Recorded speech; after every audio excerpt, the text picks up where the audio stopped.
Баршаңызға қайырлы күн достар, сіздермен бірге Кәмшат, менің каналыма қош келдіңіздер. Бүгін сіздермен оқтаусыз жасалатын балды торттың рецептімен бөлісетін боламын.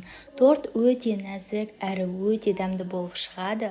Бұл тортты мен қызымның туған күніне жасаған болатынмын. Қызыма да өте қатты ұнады. Міндетті түрде жасап көріңіздер. Арнамнан алыстамай видеоның соңына дейін қараңыздар. Ең алдымен осындай металл ыдысымызды отқа қойып, балымызды осындай ертіп аламыз. Толықтай ерігеннен кейін 2 шай қасық ас содасын салып, жақсылап араластырамыз. Бізде осындай ақ көпіршікті масса болып шығу қажет, әбден көпіршуі қажет. Сонда біздің тортымыздан ешқандай да соданың дәмі шығып тұрмайды. Осылай орташа отта қайнатып, яғни бал мен соданы көпіршітіп аламыз, және де үстіне сары майымызды қосып, оттан алып, бөлме температурасында суытамыз. Ыдысымызға 4 жұмыртқамызды жарып, үстіне қантымызды салып, миксермен аппақ мақса болғанша көпіршітіп аламыз.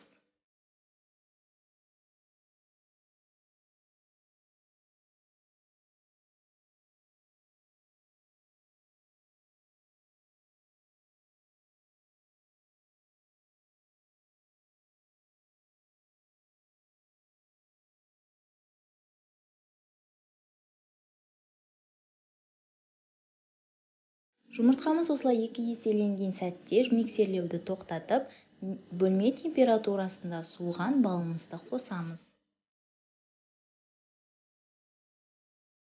Жақсылап миксермен бір келкі масса болғанша араластырамыз.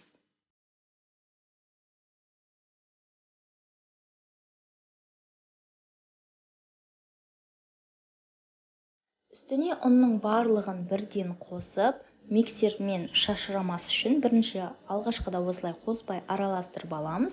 Кейін миксерімізді қосып, бір келкі масса болғанша жақсылап миксерлейміз.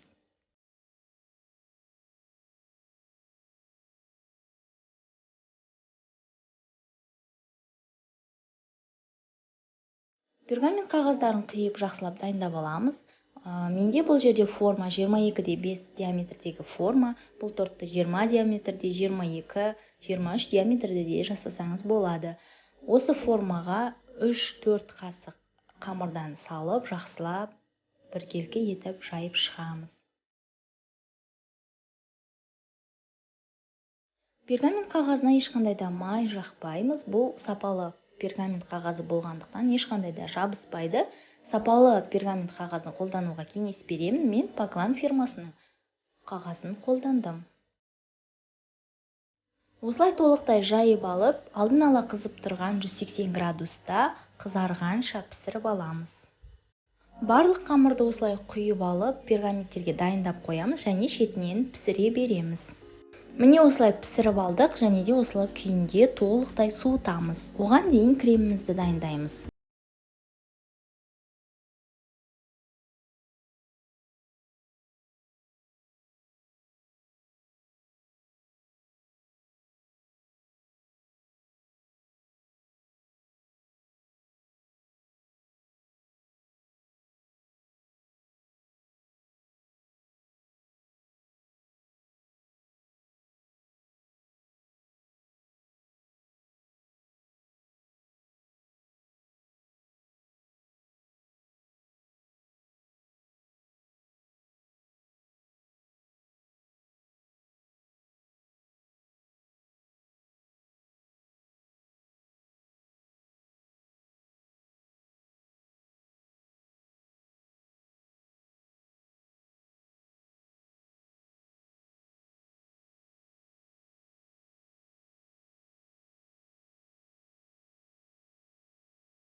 Торт бізде бір түн тоңазытқышта тұрды. Енді осылай пищевая пленкасын алып, кольцосын босатамыз және де ацетатный пленканы алып тастаймыз. Жан жағындағы кремді палетканың көмегімен тегістеп шығамыз.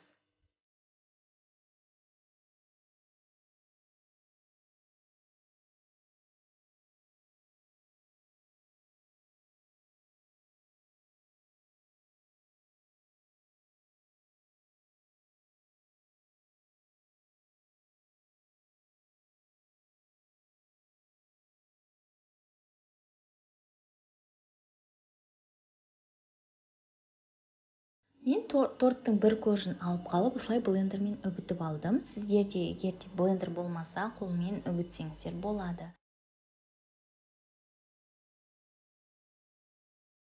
Торттың дәл ортасына жазу жазатын болғандықтан, дәл осылай кольцоны үстіне қойып, және жан жағының барлығын осылай көмкеріп шықтым. Егер сіздерде ешқандай да жазу жазбайтын болсаңыздар, онда бірден осы кожаның крошкаларымен, яғни ұнтағымен толықтай көмкеріп шықсаңыздар болады. Торттың үстіндегі кольцоны алып тастап, енді жан жағында дәл осылай көмкеріп шығамыз.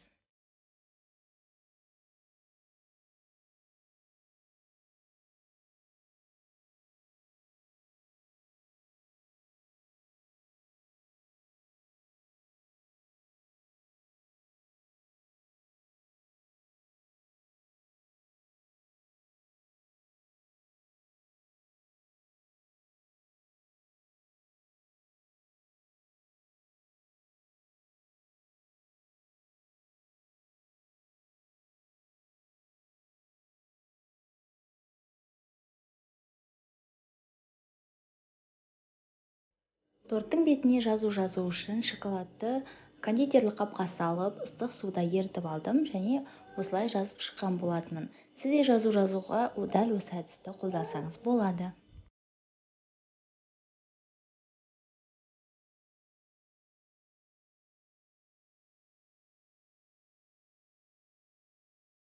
Міне біздің оқтауды қажет етпейтін кез келген бал түрімен жасай беруге болатын медовик торты дайын. Торт өте нәзік, жұмсақ, дәмі ауызда ериді. Өте дәмді. Міндетті түрде жасап көріңіздер, сіздерге ұнайтынына сенімдімін. Сіздермен болған Камшат. Егер видео ұнаса, лайк басып, комментарий жазып, менің каналыма тіркелуді ұмытпаңыздар. Қош сау болыңыздар.